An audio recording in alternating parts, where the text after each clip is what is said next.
اعوذ باللہ من الشیطان الرجیم بسم اللہ الرحمن الرحیم۔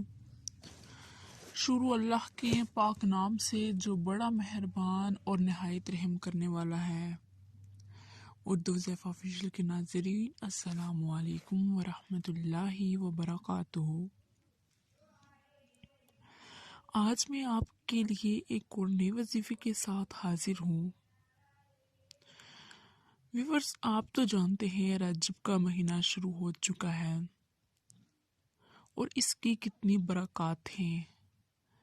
خجرۃ الاسلام حضرت سیدنا امام غزالی فرماتے ہیں، رجب در اصل ترجیب سے مشتق ہے، یعنی ترجیب سے نکلا ہے، تو اس کا معنی ہے تعظیم کرنا۔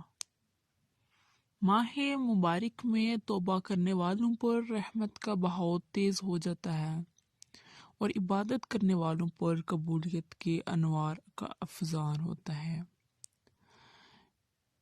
اسے الاسم یعنی سب سے زیادہ بہرا بھی کہتے ہیں، کیونکہ اس میں جنگ و جدل کی آواز بالکل سنائی نہیں دیتی، اسے رجب بھی کہا جاتا ہے۔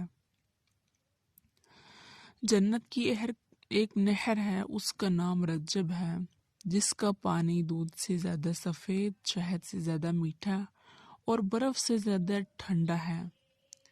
اس نہر سے وہی پانی پیے گا جو رجب کے مہینے میں روزہ رکھے گا۔ تو اس مہینے میں روزہ رکھنے کی بے شمار برکات ہیں۔ یہ اس رجب اسلامی سال کا 7واں مہینہ ہے۔ اہل عرب اس مہینے کو اللہ تعالیٰ کا مہینہ کہتے ہیں اور اس ماہ کی 27ویں شب کو حضور صلی اللہ علیہ وآلہ وسلم کا معراج کروائی گئی تھی۔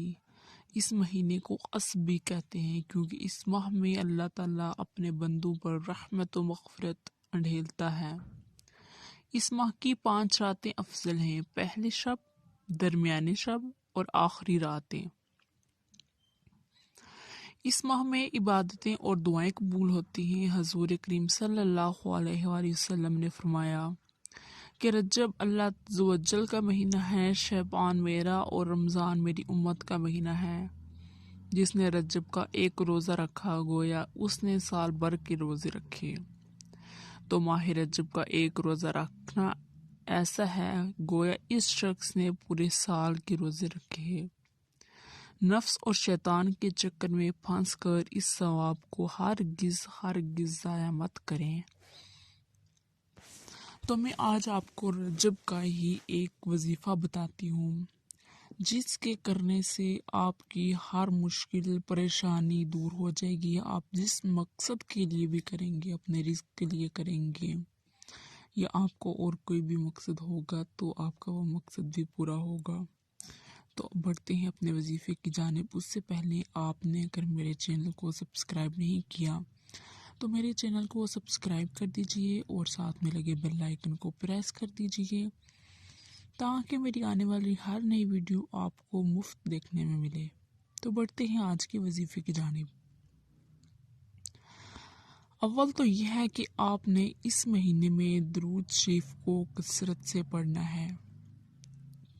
جتنا زیادہ آپ درود شریف پڑھیں گی اتنا ہی آپ ہر پریشانیوں سے دور رہیں گی۔ اور آپ نے یا حی یا قیوم کا یہ وظیفہ ہے، اس کو آپ نے نماز فجر ادا کرنے کے بعد 1000 دفعہ پڑھنا ہے۔ ماہ رجب کے مہینے میں پڑھ لیں، کسی بھی دن پڑھ لیں آپ اس کو، تو جس مقصد کے لیے بھی پڑھیں گے آپ، اگر آپ کی شادی نہیں ہو رہی، آپ کے رزق میں برکت نہیں ہے، یا کوئی بھی مسئلہ ہو، آپ کو کوئی بھی تنگ دستی ہو، تو آپ اس کو کر لیجئے، انشاءاللہ آپ کی ہر قسم کی پریشانی دور ہو جائے گی۔ تو روزانہ آپ نے نماز فجر ادا کرنے کے بعد 1000 دفعہ پڑھنا ہے۔ 11 دن کا یہ عمل ہے۔ روزانہ آپ نے 1000 دفعہ یا حی یا قیوم پڑھنا ہے۔ اول آخر 11 دفعہ درود شریف پڑھ لیں اور درمیان میں یہ پڑھنا ہے آپ نے۔ تو ملیں گے پھر ایک اور نئی ویڈیو کے ساتھ، تب تک کے لیے اللہ حافظ۔